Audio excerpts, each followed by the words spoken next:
Hello friends, welcome to my channel. Rita Chatterjee আপনাদের কাছে হাজির ইলেনা বিউটি ক্লিনিক ইন্সপায়ার তরফ থেকে। আশা করি সকলে খুব ভালো আছেন। আজকে আমার একটা নতুন একটা ভিডিও করার ইচ্ছে হচ্ছে, কারণ প্রচুর ডিমান্ড, প্রচুর কোশ্চেনের মুখোমুখি আমি হচ্ছি। অনেকেই প্রশ্ন করে একটাই, কিন্তু আমি চাই আপনাদের কাছে এমন কিছু একটা ভিডিও তৈরি করে দেবো যেটা আপনাদের সকলের কাজে লাগবে এবং সবাই এটা মেনটেন করলে আপনাদের প্রবলেমগুলো সলভ হয়ে যাবে। বেবি স্কিন কেয়ার, বেবিদের ফেয়ারনেস, বেবিদের ডার্ক কমপ্লেকশন, এই যে ব্যাপারগুলো, এগুলো অনেক কোশ্চেন আসছে, কিন্তু আমি ইন্ডিভিজুয়ালি সবার কোশ্চেন উত্তর দিতে পারছি না। সেটা সম্ভব হচ্ছে না আমার পক্ষে। আমি খুব বিজি শিডিউল থাকে আমার। এই শিডিউল মেনটেন করতে গিয়ে আমার কিন্তু এগুলো করা হয়ে উঠছে না। তো আপনারা কিছু মনে করবেন না এই ব্যাপারটা। আমি একটা কথা বলি, এই ভিডিওটি খুব ভালো করে আপনারা একদম শুরু থেকে শেষ পর্যন্ত স্কিপ না করে প্রত্যেকটা জিনিস খুব মাইনিউটলি শুনুন আমি কি বলতে চাইছি এবং কীভাবে আপনারা মেনটেন করবেন। এটা করলে আপনারাই কিন্তু গেনার হবেন। যদি খুব অসুবিধা হয় আপনার খাতা পেন নিয়েও কিন্তু বসতে পারেন, যেটা নোট করে নেবেন যেগুলো আমরা মেনটেন করব, তবে আমাদের স্কিন কিন্তু বাচ্চাদের স্কিন আমরা ভালো রাখতে পারবো এবং ফেয়ার থেকে ফেয়ারার হবে।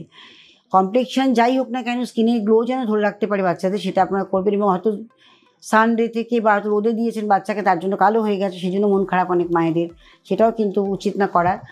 সেক্ষেত্রে কিন্তু বাচ্চাদের জন্য আপনাদের আমি একটা কথা বলছি যে এই ভিডিওটি খুব ভালো করে মন দিয়ে শুনুন। সবার কোশ্চেনের উত্তর কিন্তু এই ভিডিওর মধ্যেই রয়েছে। প্রত্যেকে কিন্তু এটা মেনটেন করেন, ডেফিনেটলি আপনাদের কোশ্চেন আনসার আমি এখানেই দিতে পারবো এবং সকলে গেনার হবেন। তো ফ্রেন্ডস, আজকে যেটা বলতে চাইছি যে বাচ্চাদের ক্ষেত্রে আমরা কিন্তু কোনো জবরদস্তি করতে পারি না, তবে বাচ্চাদের ক্ষেত্রে কেয়ার প্রপারলি করলে পরে করা যেতে পারে। এটা কিভাবে করব? ছোটো শিশুরা যখন আমাদের জন্ম নেয় তখন তাদের স্কিন ভীষণ সেন্সিটিভ হয়। ভূমিষ্ঠ হওয়ার পরে তাদের স্কিন এতটাই সেন্সিটিভ হয়, যে কোনো জিনিস টপ করে তারা ক্যাচ করে নেয়, তাদের স্কিন তাদের বডি নিয়ে নেয়। সেখানে আমাদের ডক্টরের শরণাপন্ন হতে হয়, ডক্টরদের কাছে অ্যাডভাইসের মধ্যেই থাকতে হয়। কিন্তু মায়েদের একটা ডিমান্ড হতেই থাকে কন্টিনিউ, যে বাচ্চা যখন হয়েছে কি ফর্সা ছিল, আমার বাচ্চা তো কালো হয়ে গেছে।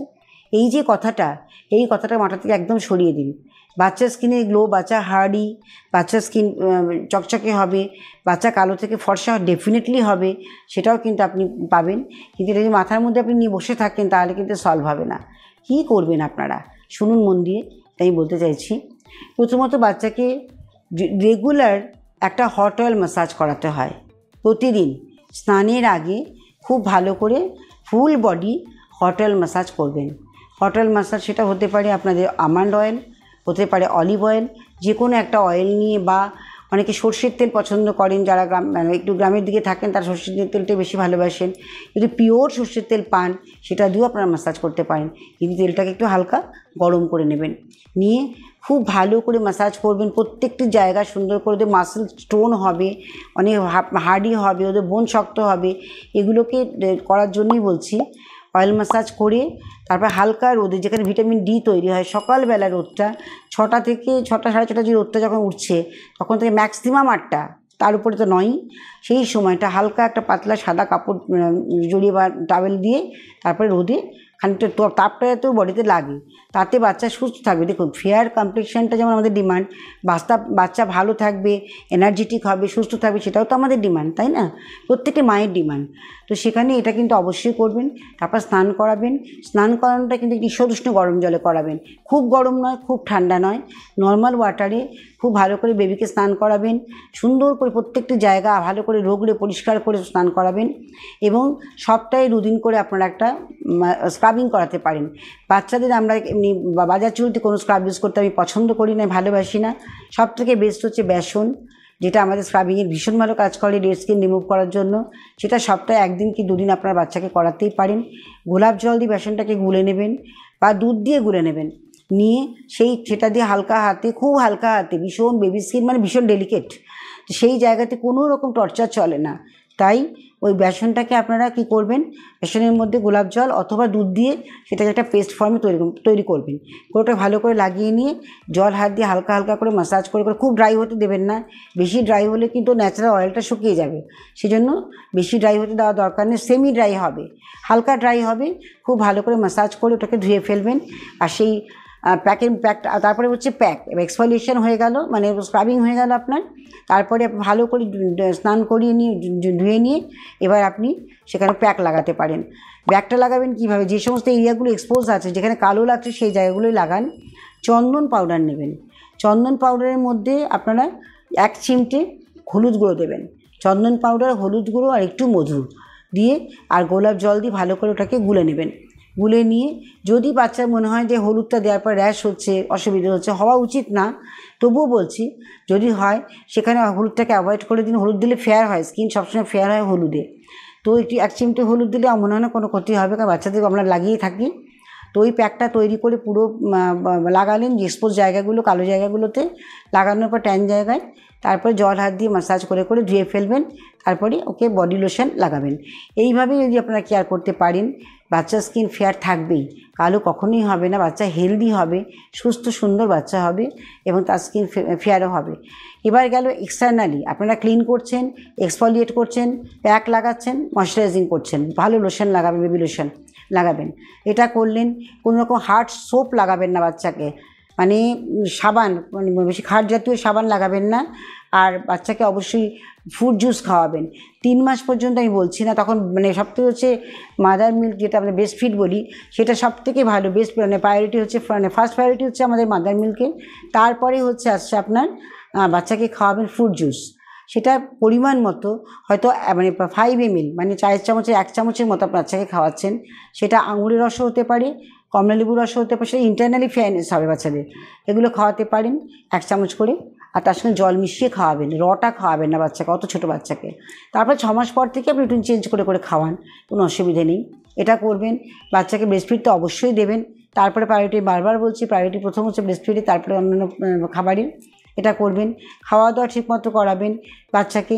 ন্যাপি যেগুলো পরাবেন পরিষ্কার পরিচ্ছন্নভাবে রাখবেন, সেগুলো যেন র্যাশ না হয়ে যায়। হয়তো লং টাইম পড়ে আছে বাচ্চা, সেখানে হয়তো টয়লেট করেছে, আপনারা ক্লিন করলেন না, একটা ড্রাইপার 6 ঘন্টা 7 ঘন্টা 8 ঘন্টা পরিয়ে রাখলেন, এগুলো একেবারেই করবেন না। সেই জায়গাগুলো কিন্তু প্রপারলি ক্লিন করা দরকার। টিস্যু দিয়ে, ভেজা টিস্যু দিয়ে পরিষ্কার করবেন। সাদা টাওয়েল বা সফট কোনো টাওয়েল ইউজ করাবেন, যেগুলো বাচ্চার স্কিনে কোনো রকম যেন মানে স্ক্র্যাচ না আসে, সেগুলো খেয়াল করবেন। বাচ্চাকে ক্লিন রাখবেন। মাথায় শ্যাম্পু করাবেন অবশ্যই, মাইল্ড শ্যাম্পু, বেবি শ্যাম্পু যেগুলো হয় সেগুলো দিয়ে বাচ্চার মাথা পরিষ্কার রাখবেন। দরকার মাঝে মাঝে একটু অয়েল ম্যাসাজও করতে পারেন। 3 মাসের পর থেকে বাচ্চাকে একটু ওই যে হট অয়েল আপনি করছেন সেটাই একটু মাথায় লাগিয়ে তারপরে সাবান দিয়ে পরিষ্কার করে, শ্যাম্পু দিয়ে পরিষ্কার করে নেন। তাহলে কিন্তু আপনার বাচ্চার স্ক্যাল্পটাও পরিষ্কার থাকবে এবং চুলও ভালো থাকবে। এগুলো করাবেন অবশ্যই। বাচ্চার ফর্সা হওয়া, কালো হওয়া, আমি বারবার একটা কথা বলছি, যারা জন্মেছে গায়ের রং কালো নিয়ে, তাদের কথা কিন্তু অবশ্যই বলছেন, তাকে কী করে আমরা চামড়াটাকে, স্কিনটাকে চেঞ্জ করে নেবো, সেটা সম্ভব না। কিন্তু ফেয়ারের একটু মানে হলেও গ্লোটা আসবে, স্কিনের যে গ্লোটা বাচ্চাদের সেটা আসবে। পুড়ে যাওয়া কালো ব্যাপারটা সেটা চলে যাবে, ডেফিনেটলি থাকবে না। বাচ্চা দিয়ে খেয়াল করবেন। আর ঘুমোতে দেবেন বাচ্চাকে অবশ্যই। বাচ্চাকে ঘুমোতে দেবেন, সে এনার্জেটিক আছে কি না, সে খেলছে কি না, সে মানে তার মুভমেন্টগুলোকে ওয়াচ করবেন। তাকে অতিরিক্ত ঠান্ডায় রাখবেন না, এসিতে বদ্ধ ঘরে রাখবেন না, খোলা জায়গা রাখার চেষ্টা করবেন বাচ্চাকে। আর যত পারবেন মানে একটু ওপেন জায়গা থাকলে বাচ্চা অনেক কিন্তু ভালো ব্রিথ করতে পারে, ওরা প্রপার হাওয়াটাকে, অক্সিজেনটাকে নিতে পারে, তাতে অনেক হেলদি হয়ে ওঠে বাচ্চারা, ডাইজেশনও ভালো মতো হয়। আর মুভমেন্ট করার জন্য বাচ্চাকে জায়গা দিতে হবে অবশ্যই। তারা খেলাধুলো করবে, সেভাবে আপনার বাচ্চাকে মানুষ করতে হবে। বাচ্চাকে সুস্থ রাখতে গেলে তার দিকে নজর রাখতে হবে, তার জন্য কোনো রকম অ্যালার্জি বা কোনো কিছু না হয় সেগুলো তক্ষুনি সঙ্গে সঙ্গে তার রেমেডি খুঁজতে হবে এবং দরকার ডক্টরের কাছে গিয়ে অ্যাডভাইস নেবেন অবশ্যই। ভালো থাকবেন। বাচ্চার মায়েদের কথা বলছি, নিশ্চয়ই মুখে হাসি ফুটে উঠেছে। একটা ভিডিওর মধ্যে কিন্তু সবটাই আমি কভার করেছি।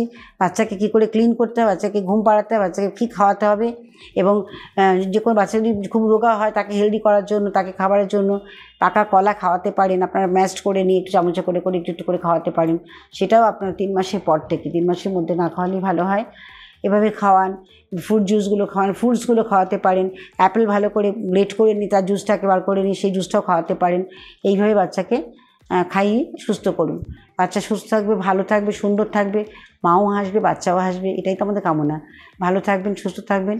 আজকের মতো ভিডিওটি শেষ করছি, কারণ আমার মনে হয় অনেক উত্তর পেয়ে গেছেন। আর যারা ফোন করেছেন তাদের কিন্তু হয়তো ফোন ধরিনি, সেখানে কিন্তু আমি কিন্তু ভেবেইছিলাম যে এরকম একটা ভিডিও করব যেটা সবার কাজে লাগবে। বাচ্চার মায়েরা হাসি মুখে এই জিনিসটাকে নেবেন এবং স্কিপ করবেন না। খুব ভালো করে লিখে রাখুন, এগুলো আপনাদের কাজে লাগবে। Thank you so much. ভালো থাকবেন। আজকের মতো বিদায় নিচ্ছি। সাবস্ক্রাইব করুন চ্যানেলটি আবার নতুন ভিডিও পাওয়ার জন্য, আর অবশ্যই শেয়ার করবেন। নমস্কার।